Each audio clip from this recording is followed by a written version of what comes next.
Assalamualaikum warahmatullahi wabarakatuh. Waalaikumsalam warahmatullahi wabarakatuh. Bismillahirrahmanirrahim. Alhamdulillahirabbil alamin. Wala aqibatu lil muttaqin. Rabbi ishrah li sadri wa yassir li amri wahlul 'uqdatam min lisani yafqahu qawli. Sebelum kita mulai, mari kita bersama-sama membaca surat Al-Fatihah untuk sahabi hadil kitab wa usulihi wa furu'ihi wa masyayikhihi wa ulamaihi wa li jami' abaina wa ummahatina wa tulabina wa abaina wa auladina wa liman istama'ana sya'ulillahi lahum al-fatihah. A'udzu billahi minasyaitonir rajim. Iyyaka na'budu wa iyyaka nasta'in ihdinas siratal mustaqim siratal ladzina an'amta 'alaihim ghairil maghdubi 'alaihim waladdallin. Mulai mana? Monggo. Bismillahirrahmanirrahim. 284 Muka Basatun Asamina Wasatmina Ibtiroti Binasari Wal Ijabi Amla Alaiya Abu Sulaimana Lima Amla Asalbu Dua Nafiyu Syai'in Min Syai'in Wa Ijabu Dua Ibatu Syai'in Di Syai'in Wal Haddu Laisa Fihi Hukmun Wala Ibatu Syai'in Di Syai'in Wa Nafiyu Syai'in An Syai'in Lakinnahu Qaulun dalun ala amrin dilalatan mufassalatan kama anna isma dalun alaihi dilalatan mujmalatan.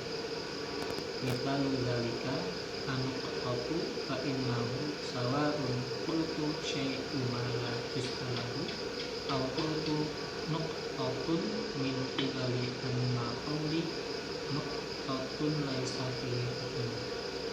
Kadzalika qawli syai'un ma la tus'alahu la hukma fihi. Wa amma in ja'altu ahadahuma mawdu'an wal ukhra mahmulan hatta taqula an qattu hiya syai'un ma la tus'alahu walahu yasiru hina idin al-qattu mahmulan ala qattu wa takhtalifu dilalatuhu ma kana alaihi. Jadi imma ja'altu, nah gitu ya. Kadang-kadang kita bingung apakah ini ja'altu atau ja'alta. Jadi biasanya itu ada dua tanda-tanda gitu. Tanda yang diantaranya itu ada kalimat berikutnya, yang di sini jelas ada kata-kata hatta taqula. Nah, itu berarti ini ja'alta. Ja'alta hatta taqula. Atau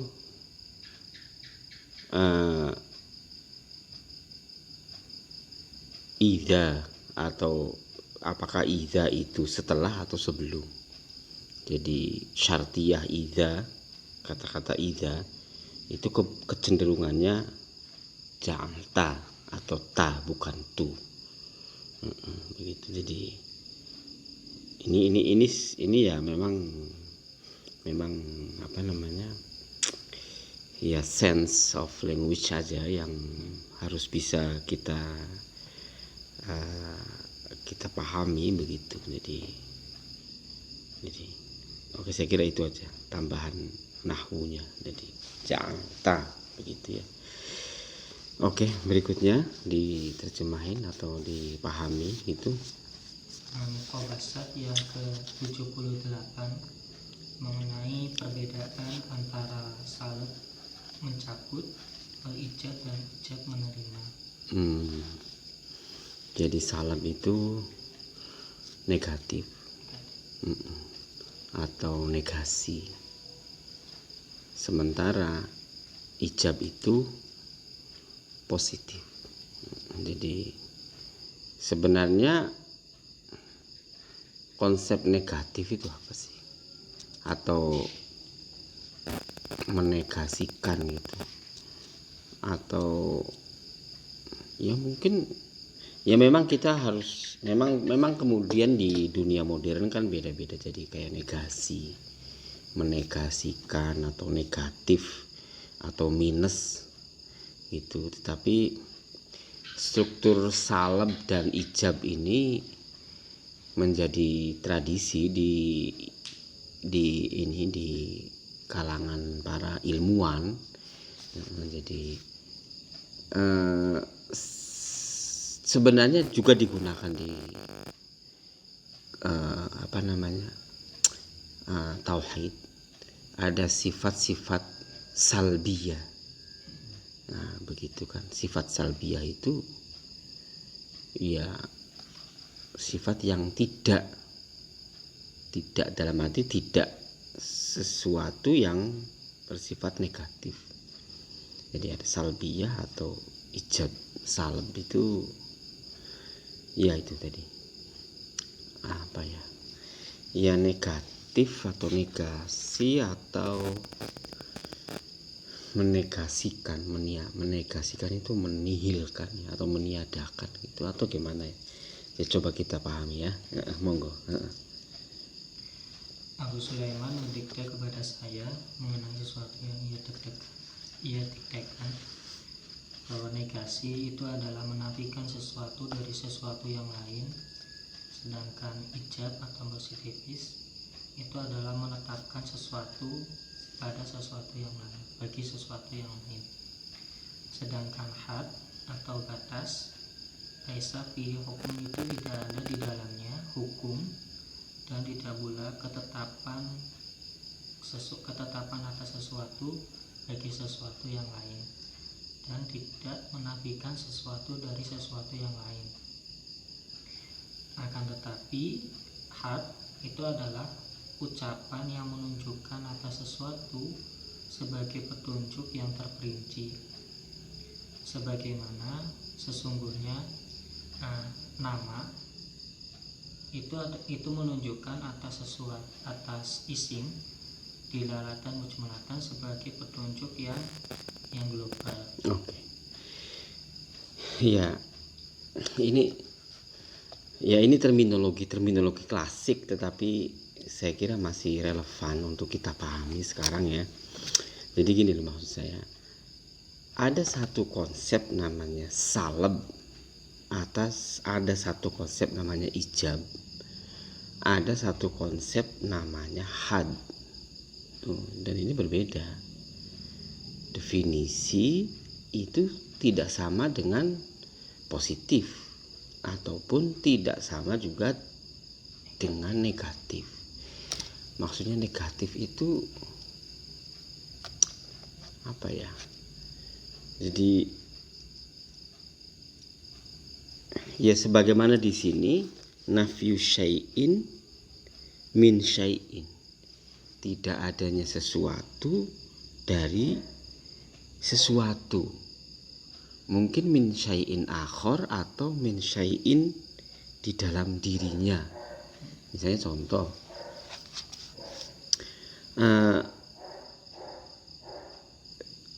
ya maaf mungkin saya keliru. Jadi kita harus hati-hati betul gitu ya. Misalnya Pak Zuhri tidak ada. Pak Zuhri tidak ada. Itu tidak cukup loh. Pak Zuhri tidak ada. Harus ada tambahan. Pak Zuhri tidak ada di tempat. Pak Zuhri tidak ada di sini. Pak Zuhri tidak ada di sana. Atau Pak Zuhri tidak ada di dunia ini. Nah begitu kan. Kenapa? Karena nafyu syai'in min syai'in. Itu loh. Nafyu syai'in min syai'in. Jadi ada dua syai' di situ. Nggak bisa satu. Nggak bisa satu. Jadi negasi itu sebenarnya ada dua unsur. Negatif itu ada dua unsur. Tidak adanya korelasi positif antara satu unsur dengan unsur yang lain. Begitu. Tetapi saya tadi bilang maaf mungkin keliru. Gitu loh. Karena ini masalahnya harus hati-hati. Gitu. Nafyu syai'in min syai'in. Jadi ya kemudian contohnya misalnya kalau sifat salbiyah itu contohnya kayak apa? Salbiyah itu mukhalafatun misalnya lil hawadisi. Itu salbiyah. Bahwa Allah itu berbeda dengan sesuatu yang baru. Mukhalafatun lil hawadisi. Itu sifat salbiyah misalnya. Lah, mukhalafah itu berbeda itu harus nempel dengan sesuatu yang lain. Gitu. Ibaratnya negasi itu bukan nothing atau nihil. Negasi itu bukan tidak ada. Gitu. Bukan nothing, bukan nothing. Jadi tetapi nafyu syai'in min syai'in. Jadi to mix nothing some things in the something's others. Misalnya. Atau gimana ya? Ini kita belajar ya. Misalnya contoh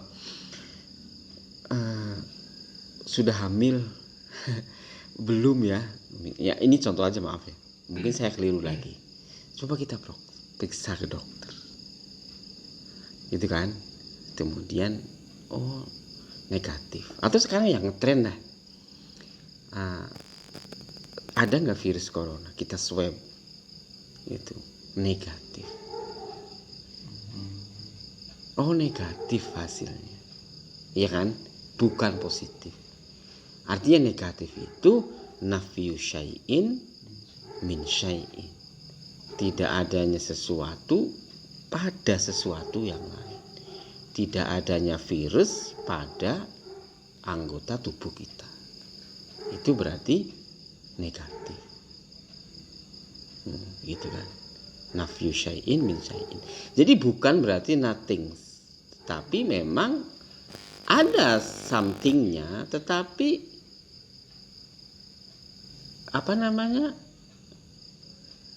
terpisah, yang dimana hukum itu baru ada ketika menjadi satu.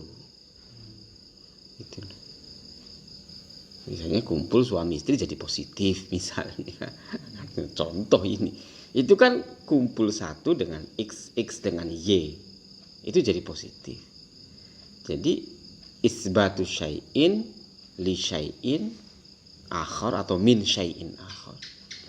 Itu jadi positif. Ini salb. Jadi mungkin di dalam salb atau di dalam salb wal ijab itu sebenarnya ada dua unsur.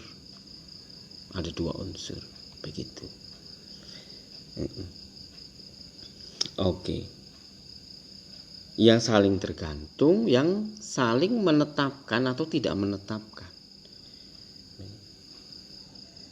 Oke, jadi makanya kemudian di sini dia mengatakan wal haddu laisa fihi hukmun. Tetapi konsep had itu tidak menghukumi. Jadi menghukumi itu maksudnya karena had itu tidak menghukumi, itu menetapkan atau tidak bisa ditetapkan. Jadi kalau nafi tadi itu Pak Zuri tidak ada di sini. Itu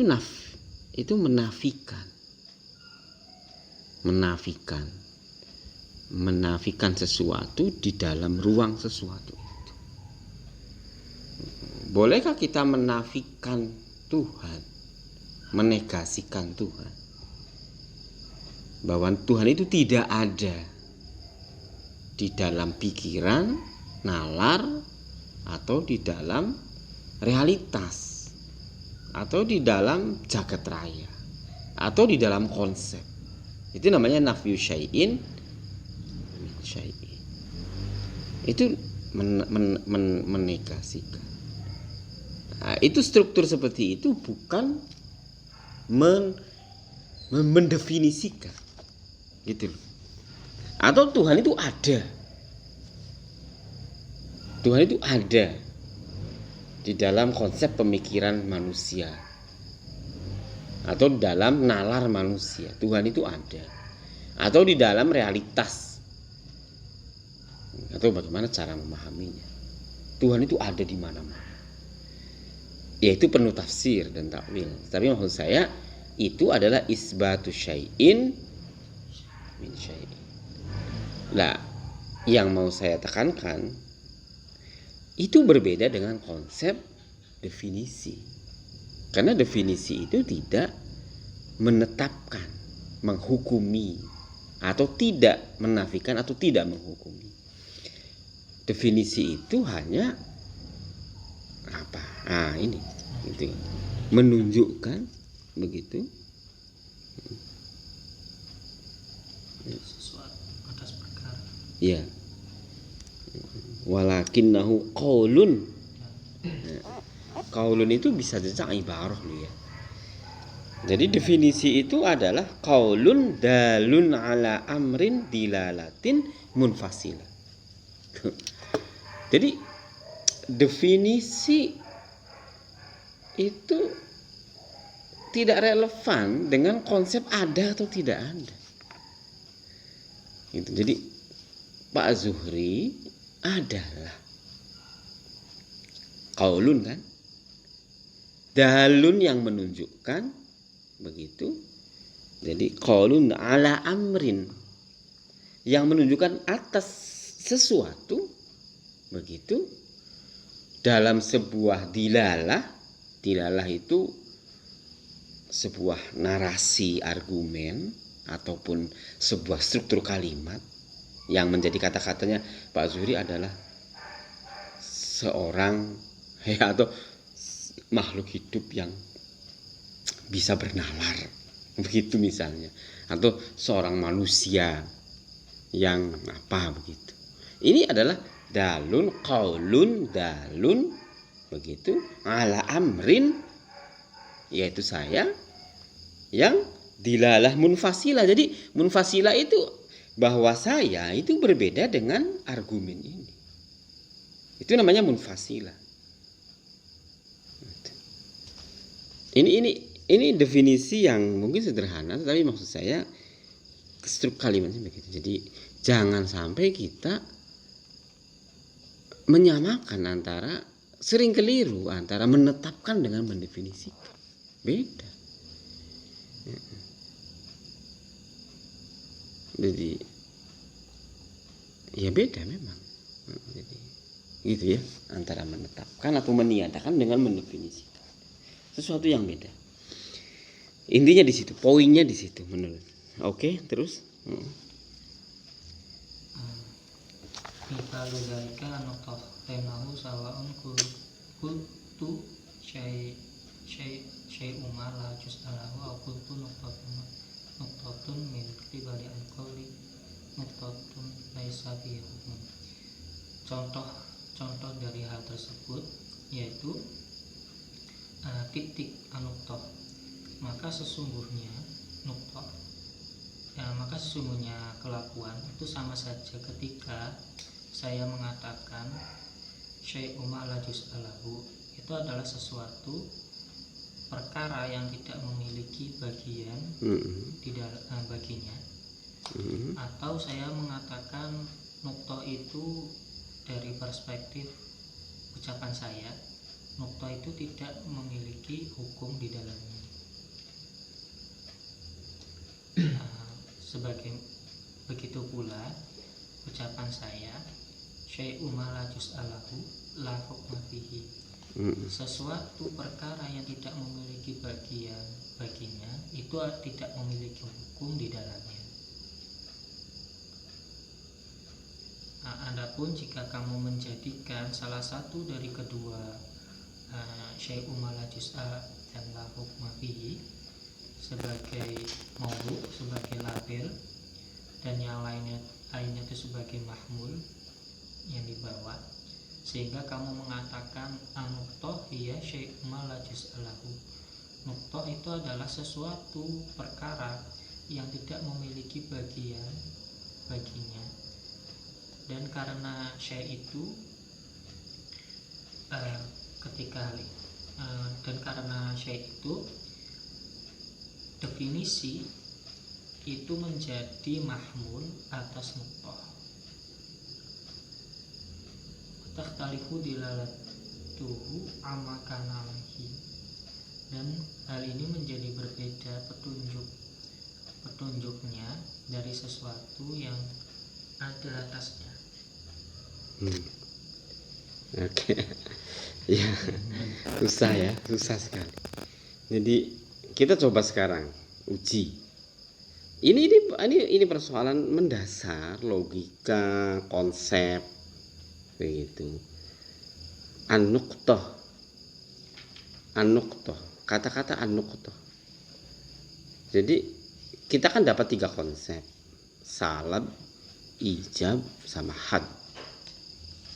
Salab itu nafyu syai'in ala syai'in, ijab itu isbatu syai'in li syai'in, begitu.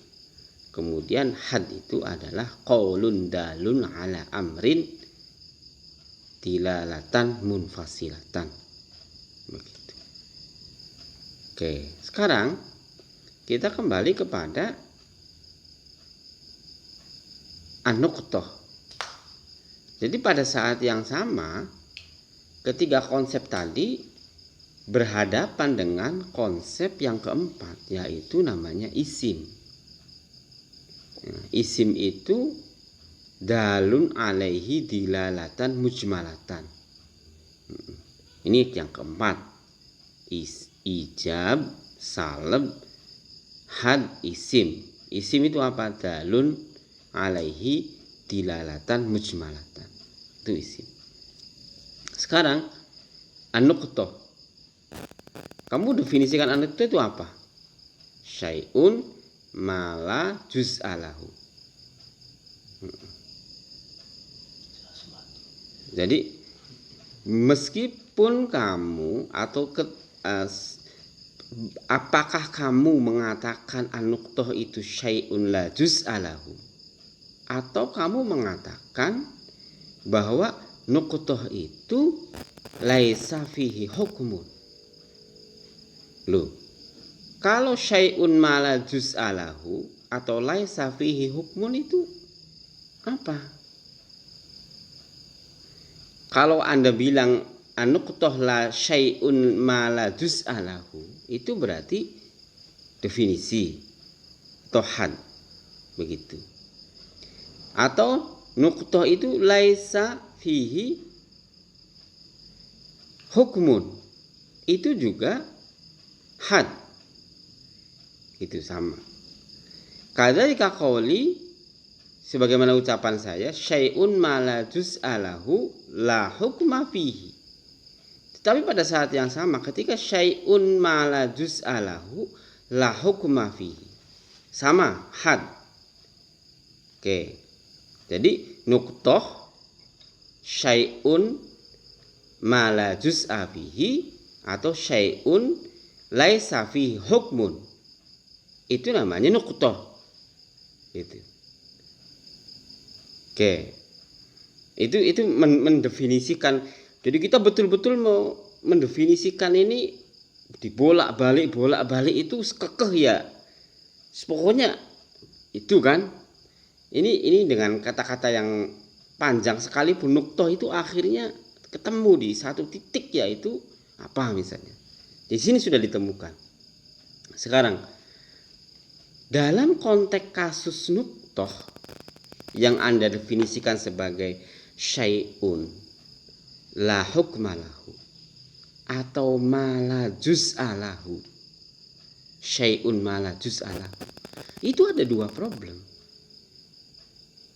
Problem pertama, apakah nuqthah itu maudhu atau mahmul? Nah, ini apa Pak? Maudhu sama mahmul. Sekali lagi mungkin saya maaf keliru. Nanti dikoreksi. Maudhu itu lebih kepada objek, materialnya. Sementara mahmul itu konsepnya. Jadi O2 itu konsep. Objeknya mana? Ya objeknya ya masuklah laboratorium untuk mengidentifikasi mana itu. Gitu.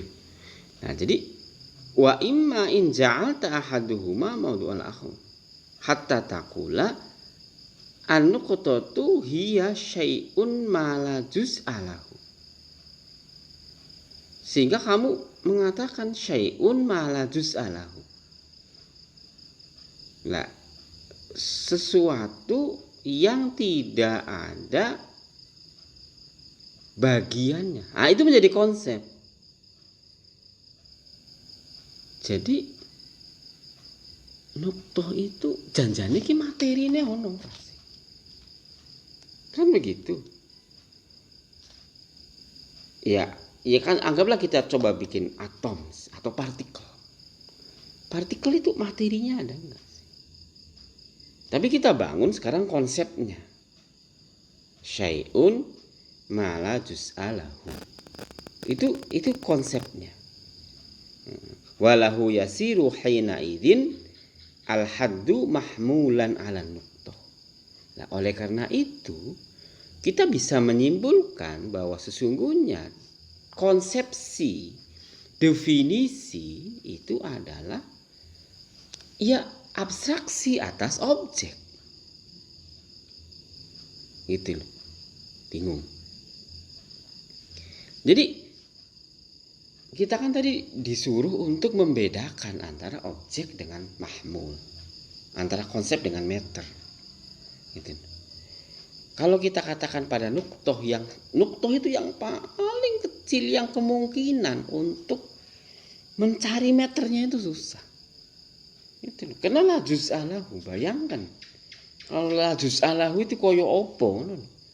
Nek mung koyo ngene iki yo gampang banget iki. Ini meter, konsepnya ini kacamata, isim, kacamata itu tadi isim itu dalun alal ijmal, itu tadi kan ada namanya al ismu dalun dilalatan mujmal, begitu. Jadi sekedar nama, begitu.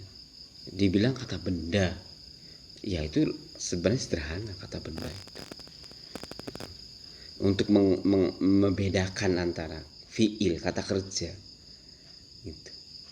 Tapi sebenarnya baik kata kerja maupun kata benda itu sebenarnya dalun, petunjuk atas dilalah mujmal. Jadi kembali kepada konsep nuktoh. Pada akhirnya nuktoh itu ketika kita bingung antara maudhu sama objek, antara objek sama konsep, dan ketika kita sampai pada kata syai'un ma la juz'alahu, maka kita akan mengatakan bahwa ada satu konsep definisi tentang nuktoh gitu, yakni syai'un ma la juz'alahu. Nah, tetapi pada saat yang sama wa takhtalifu dilalatuhu amma kana alaihi. Tetapi argumen yang ada itu sebenarnya berbeda. Karena apa? Karena ya syai'un ma la juz'alahu itu kesannya sudah sesuatu yang bukan lagi la juz'alahu, tetapi menjadi juz-juz itu loh. Kok bisa menjadi juz-juz? Ya karena ada konsep, ada meter, itu kan sudah juz. Udah syai'un, itu sudah juz. Makanya dilalahnya itu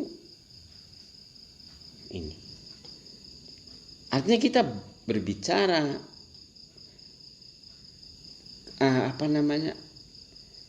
berbicara tentang bagaimana partikularitas atau partikel-partikel kecil di dalam fisika di satu sisi dan konsep-konsep di sisi yang lain, itu akan menimbulkan problem, akan menimbulkan kompleksitas sesuatu. Jadi contoh misalnya ini air, kan begitu kan?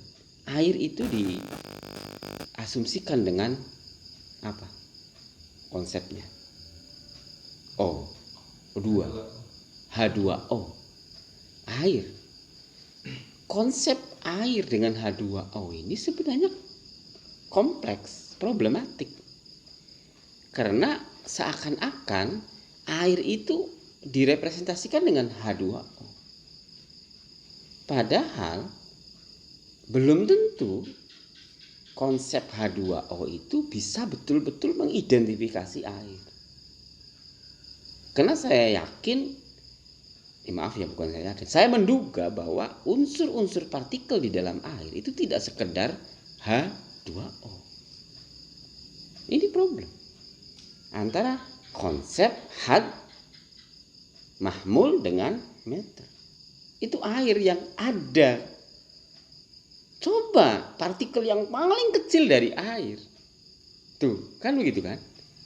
Ini sebenarnya kalau Anda mengkonsepkan partikel yang paling kecil dari air, itu maunya mana bedanya antara meter dengan konsep?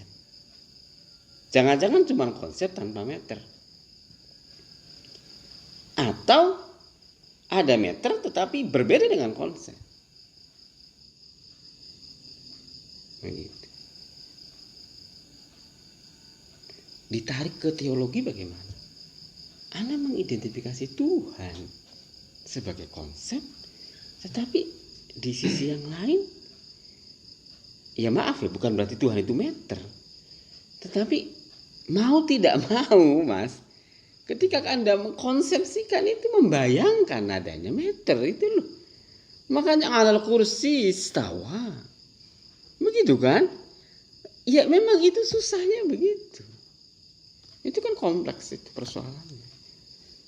Bagaimana definisi-definisi yang mahmul itu dibenturkan dengan persoalan maudhu'nya. Ini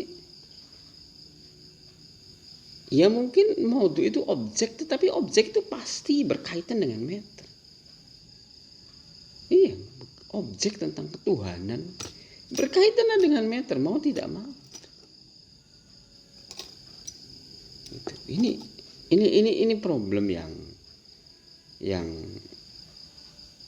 lah, belum lagi kita kadang-kadang mendefinisikan, memahami itu tidak jatuh pada ruang-ruang salbiyah dan ijabiyah.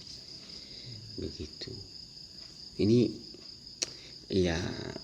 kembali lagi kita menyisakan persoalan, tapi minimal kita belajar untuk berpikir lebih kritis, bukan untuk menghancurkan, tetapi lebih kepada untuk menguatkan. Itu kan message utama dari, visi utama dari filsafat Islam, kan begitu.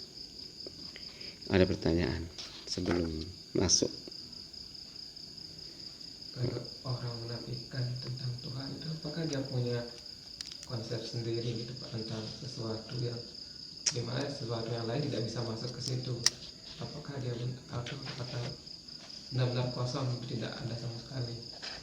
Ya makanya kan kemudian gini, kenapa sih Marxisme, kita langsung contoh ya, Marxisme itu beda, men. Kita harus berbedakan antara Marx dengan Marxisme.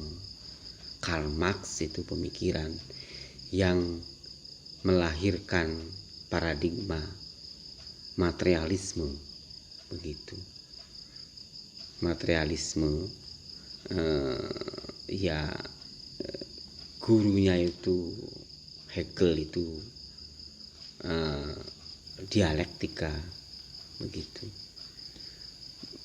Jadi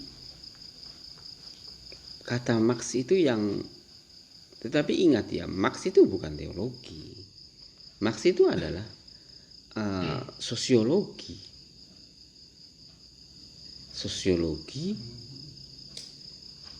Jadi kata Marx itu yang menggerakkan kita itu materi. Itu. Bukan ide-ide tentang yang ngawang-ngawang. Materi. Iya. Yang menggerakkan kita itu ya sederhana. Misalnya pesantren ini digerakkan oleh apa? Oleh materi. Itu. Oleh materi, yang menggerakkan itu materi. Materi dalam arti bentuk uang ataupun materi yang lain yang digerakkan, menggerakkan itu. Jadi materi itu menggerakkan. Misalnya ada tempat gratis. Oh, gratis itu materi loh kaitan. Iya kan, asumsi kita kan materi. Gitu. Dan seterusnya deh. Jadi itu kata Marx itu lebih utama daripada struktur tentang ikhlas, ibadah, jariyah, amal jariyah, sodako, infak. Alah itu kalau kiai berceramah tentang infak itu sebenarnya dia berbicara tentang materi. Bagaimana dia mendapatkan ataupun minimal mengalirkan materi-materi. Kita bayangkan tipis antara ceramah tentang zakat dan ceramah tentang materi. Sodakolah, bawa infak terbaik Anda. Materi betul itu. Itu kan seminar tentang hijab apa gitu kan oleh muslim kafah. Mari kita ada gerakan jihad fisabilillah. Tapi di situ itu sediakan infak terbaik Anda. Apa itu? Yang menggerakkan itu apa? Materi. Marx itu. Jadi karena dia mengedepankan itu pada saat yang sama menafikan yang lain yang tidak nampak. Itu. Makanya kenapa dulu PKI itu ngenyek-ngenyek Islam. PKI itu. Ya karena PKI itu real, Mas. Real. Asumsi mereka itu real. Kami dapat tanah. Real. Mari untuk mendapatkan tanah kita hancurkan orang-orang yang mengatasnamakan agama, tetapi sebenarnya mereka juga menguasai. Gitu. Iya. Makanya dulu para kiai dibunuh. Kita jangan berpikir masalah bahwa misalnya PKI intipen rokok. Jangan. Bukan masalah itu. Kalau itu terlalu abstrak gitu. Bahwa materialisme itu menjadi sekarang ke arah situ itu sebenarnya lebih menggila lagi. Hampir semuanya ke arah materi itu sebenarnya masih cuman ruangnya itu yang berbeda-beda, konstruksinya yang berbeda-beda, konstruknya itu berbeda-beda. Sekarang media yang namanya subscriber itu menjadi utama. Kenapa? Dengan subscriber menghasilkan materi. Itu bukan masalah. Oh, kiai YouTuber atau ustadz banyak di materi ujungnya. Jadi Marx itu masih berjalan. Nah, kembali kepada pertanyaan, apakah orang yang menafikan Tuhan punya argumen? Iya jelas lah dari tadi gejala-gejala pemikiran yang sederhana itu. Kenapa? Kenapa kemudian lebih tertarik? Karena lebih konkret, Mas. Materi itu lebih konkret. Sedangkan Tuhan itu abstrak. Kita itu Tuhan itu abstrak. Materi itu konkret. Kira-kira sederhana saja. Kalau ceramah singkat 10 menit kasih uang 50.000. Lebih seneng daripada kasih ceramah 30 menit dijanjikan surga dan neraka. Mana? Ada 2 pengajian. Yang satu gitu kasih ceramah surga dan neraka gitu. Wah, ini itu. Yang satu di sana cukup kasih 5 menit tetapi dikasih materi. Ngeruduk ke sana semua. Karena yang materi lebih mudah untuk dipahami. Ya itu kan itu Pak, orang-orang ya kata. Ya tapi ini fakta di masyarakat masalahnya.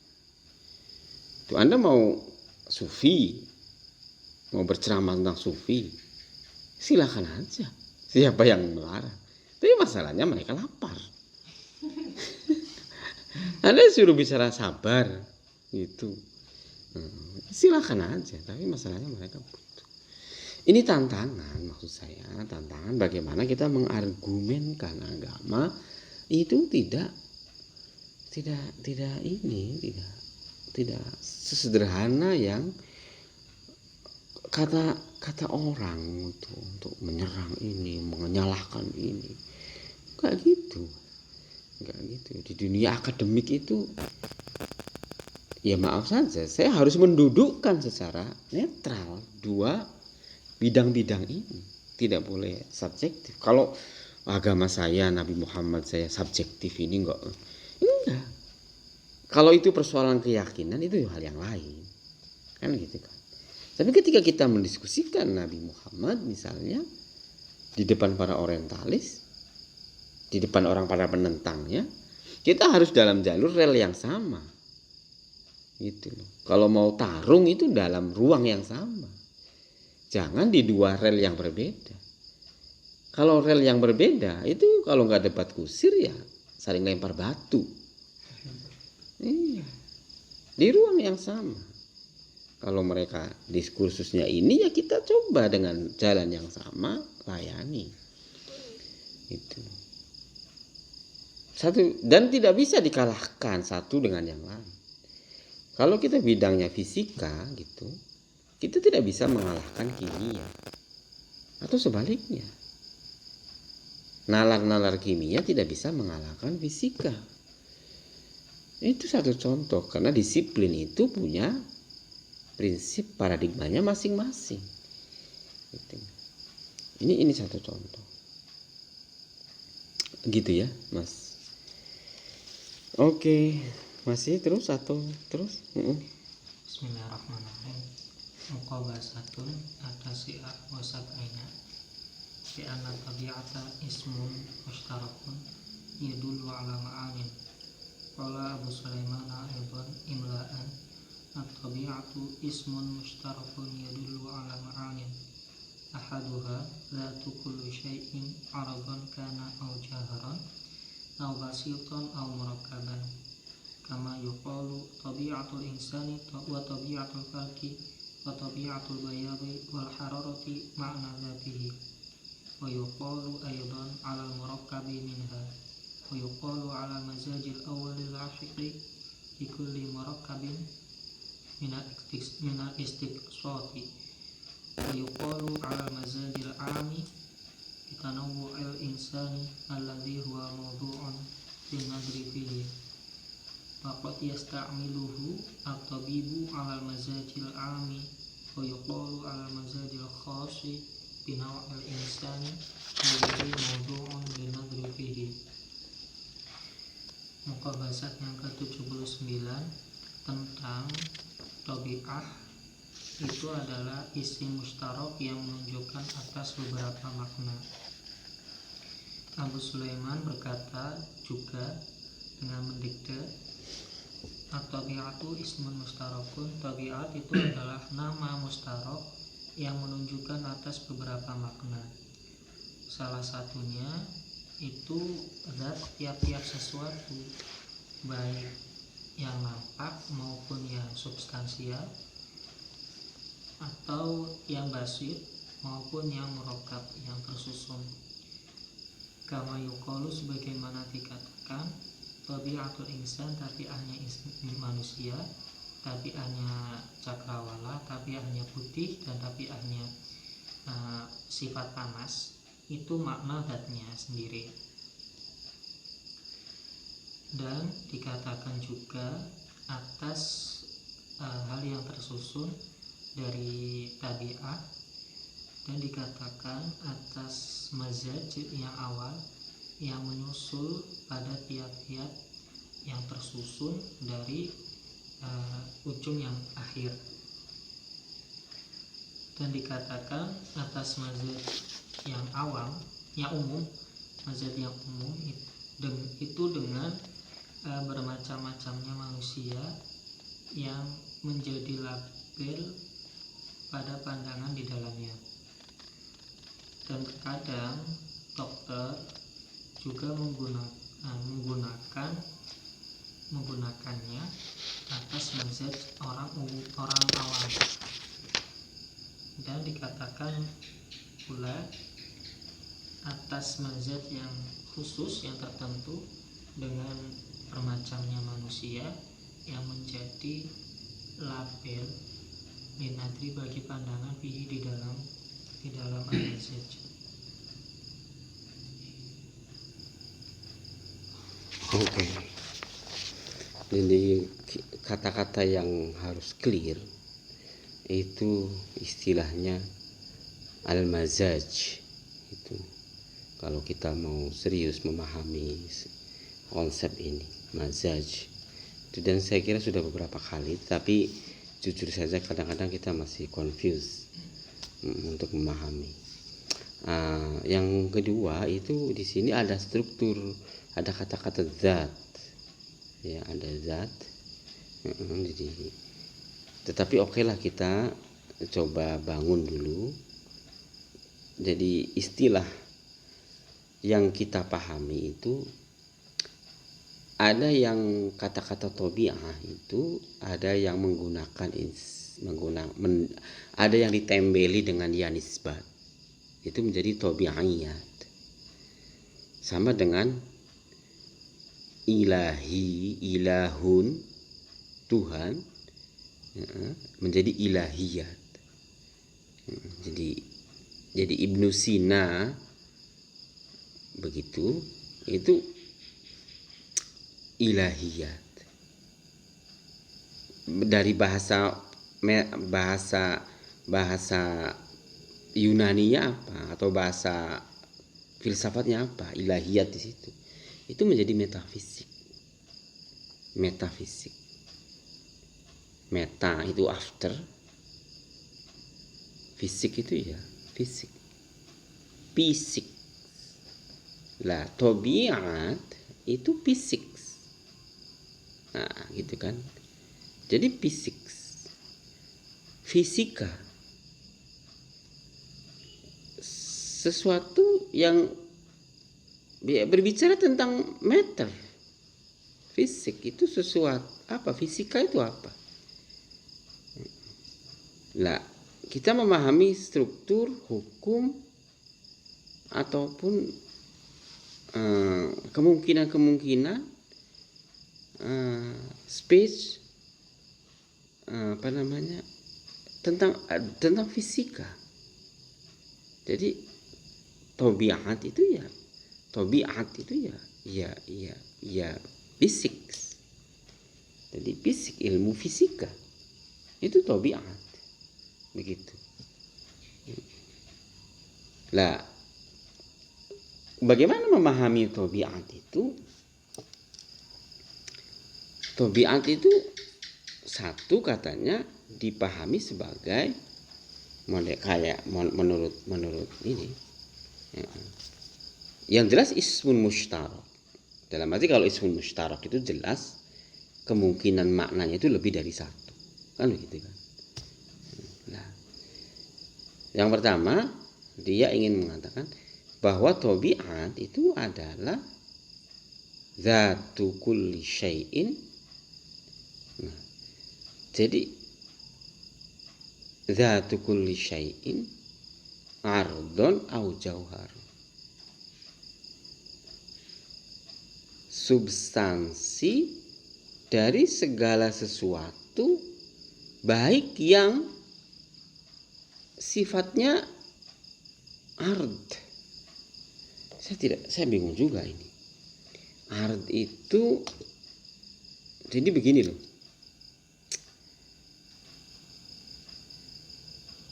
Ya maaf saja ya, mungkin saya keliru. Sekali lagi mungkin saya keliru karena kita tafsir semua. Kita melihat pohon pisang. Pohon pisang itu tumbuh. Tumbuh dari kecil sampai berbuah. Saya kira tidak tahu. Tetapi dari tumbuh sampai berbuah ini bagi saya semuanya ard. Ard itu ya sesuatu yang baru datang dalam bahasanya itu. Tetapi fisik itu berbicara tentang substansi itu. Berarti bicara tentang proses tumbuh. Loh kalau begitu menjadi biologi dong Pak. Atau nabati atau botani lah begitu. Itu ya, tumbuhan. Iya bisa jadi, tetapi sebenarnya biologi juga sebenarnya bagian dari fisika loh ya kayaknya loh. Iya karena itu bio itu juga bagian dari mater sebenarnya, fisika. Lah, pohon pisang yang tumbuh dari kecil itu kalau kita bicara substansi dari ard itu, nah gitu, itu bagaimana? Itu namanya zatu kulli syai'in ardon. Begitu. Au jauharun. Nah ini strukturnya lumayan rumit. Zatu kulli syai'in jauharun. Ada yang jauhar. Jauhar itu apa? Jauhar itu kalau dalam bahasanya itu menjadi sebiji bayam, jauhar, jawahirul kalamiyah, jawahirul maknun, kitabnya itu kan intan juga kadang-kadang begitu, intan kan begitu kan, jawahir. Tetapi yang jawahir ini maksudnya yang mendasar, yang substansial, yang esensial. Tetapi di sini zatu jauharun. Zatu kulli syai'in sifate syai' jauharun. Atau hale atau tamjiznya kan gitu kan. Syai'in jauharun. Kan begitu kan. Ini menjelaskan syai', zatu kulli syai'in. Itu artinya apa? Kalau dalam bahasa sederhana saya awam, ada fisika makro, ada enggak? Ada fisika mikro. Ada fisika yang mungkin lebih dekat ke kimia atau apa bahasanya, Mas? Kimia maksudnya. Kalau fisika makro? Kalau makro mungkin alam semesta. Kalau mikro ya kuantum kan, fisika kuantum. Nah itu ya makanya bisa jadi seperti itu. Lah, zatu kulli syai'in jauharun itu adalah fisika mikro. Zatu kulli syai'in ardon itu menjadi fisika makro. Bisa jadi seperti itu. Tapi kita harus punya bayangan tentang maksudnya apa. Ini untuk menjelaskan tentang apa itu fisika. Apa itu fisika di sini? Gitu kan. Yang satu adalah zatu kulli syai'in jauharon au ardun au basiton au murakkab. Basit atau murakkab. Baik itu substansi dari sesuatu materi yang terstruktur atau basit non struktur. Saya tidak tahu. Kemarin dapat penjelasan dari Ahyu. O itu harus 2. Itu berarti O itu harus terstruktur. Begitu kan? O itu harus 2. O2. Nggak bisa O1. Itu artinya zatunya itu murakkab. Gitu loh. Meskipun saya masih mempertanyakan. Gitu. Sebenarnya bisa itu dipisah itu. Tantangan aja buat kita. Kenapa kita tidak bisa menciptakan O? Gitu. Tapi bilangnya nggak bisa, Pak. Iya. Penamaan saja. Ya itu makanya. Jadi O itu adalah terstruktur, murakkaban, au basit. Yang basit ini yang tidak terstruktur. Nah, saya tidak tahu apa struktur fisik tetapi yang basit, yang tidak terdiri dari 2 struktur. Kita manusia ini waduh macam-macam ini kan. Ada darah, ada udara, ada unsur-unsurnya, murakkabnya besar sekali, banyak sekali. Kalau basit itu apa? Nah, ini basit itu maksudnya begitu. Tabiatul insan, tabiatul malak, falak, tabiatul bayat, hararah. Nah, kalau kita mengatakan tabiatul insan, tabiatul falak wal hararah, jadi kama yuqalu, jadi ini tabiatul utawi tabiatul insan iku makna zati, gitu loh. Sebagaimana dikatakan bahwa kata tabiatul insan artinya adalah tabiatul zati atau makna zati. Jadi manusia itu apa? Dalam arti meter ya berarti apa substansi manusia? Itu belum ke wilayah metafisika. Tetapi yang paling mendasar dari fisika manusia itu apa? Loh gitu loh. Jadi fisika itu mana? Wa yuqalu 'alal majazil awwal al-lahiq ali kulli murakkabin minal istiqsal. Wa yuqalu 'alal majazil 'am bi tanawwu'il insan alladhi huwa mawdhu'un nadhar fihi. Oke. Mazaj itu. Ya, kita kan seringnya kan kenalkan majaz. Majaz jim za. Tapi kalau mazaz sama dengan zauj. Zauj. Ini nggak ada ibu-ibu langsung zauj sama zauzah. Biar segera jago manten saya ini. Apakah ke timur atau ke barat atau terbang ke Lombok? Iya kan? Maksudnya apa? Mazaj itu adalah sebenarnya makna lain dari murakkab. Jadi itu sebenarnya tabi'ah itu struktur partikel-partikel yang menumpuk, yang saling menggandeng antara satu dengan yang lain.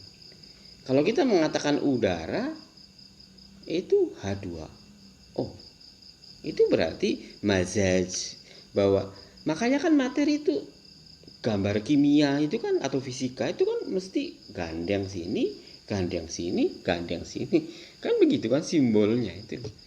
Sampai ke gen sekalipun ataupun ke gen ya. Iya, itu kan kayak tangga itu. Apa itu? Kayak tangga itu. DNA itu kan kayak tangga. Itu menunjukkan partikel-partikel yang mazaj. Jadi berkawin-kawinan, berpasang-pasangan.